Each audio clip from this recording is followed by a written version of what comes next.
চলন্ত বাসে ডাকাতির অভিযোগ ওঠার ৩ দিন পর অবশেষে শুক্রবার টাঙ্গাইলের মির্জাপুর থানায় একটি মামলা হয়েছে। প্রত্যাহার করা হয়েছে নাটোরের বড়াইগ্রাম থানার ভারপ্রাপ্ত কর্মকর্তাকে। গত ১৭ ফেব্রুয়ারি রাতে ঢাকা থেকে রাজশাহীর উদ্দেশ্যে ছেড়ে যাওয়া রয়্যালস পরিবহনের একটি বাসে ডাকাতি ও ধর্ষণের অভিযোগ উঠেছে।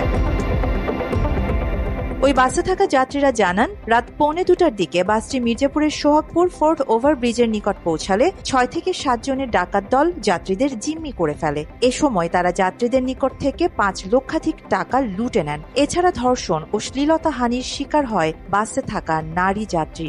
গাড়ির আলো বন্ধ করে দিয়ে মনে করেন ডাকাতি শুরু হয়ে গেছে। এ ঘটনার ৩ দিন পর টাঙ্গাইলের মির্জাপুর থানায় মামলা দায়ের করেন বাসের যাত্রী ওমর আলী। পুলিশ জানান, এই ঘটনায় অপরাধীদের ধরতে পুলিশের একাধিক টিম কাজ করে যাচ্ছে। তবে পুলিশের এই কর্মকর্তার দাবি, বাসে কোনো ধর্ষণের ঘটনা ঘটেনি।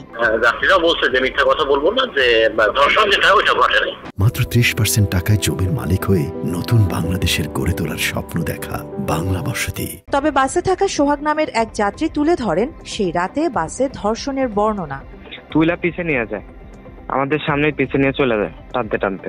ওই মহিলাকে পিছে নিয়ে যেয়ে তা আপনার ১-১.৫ ঘন্টা রাখছে। আমরা খালি চিৎকার ছাড়া কিছু শুনতে পারিনি। মানে ধর্ষণ করা নিজের চোখে দেখিনি, কিন্তু ধর্ষণ না করলে কেউ এভাবে এরকম কিছু করবে না।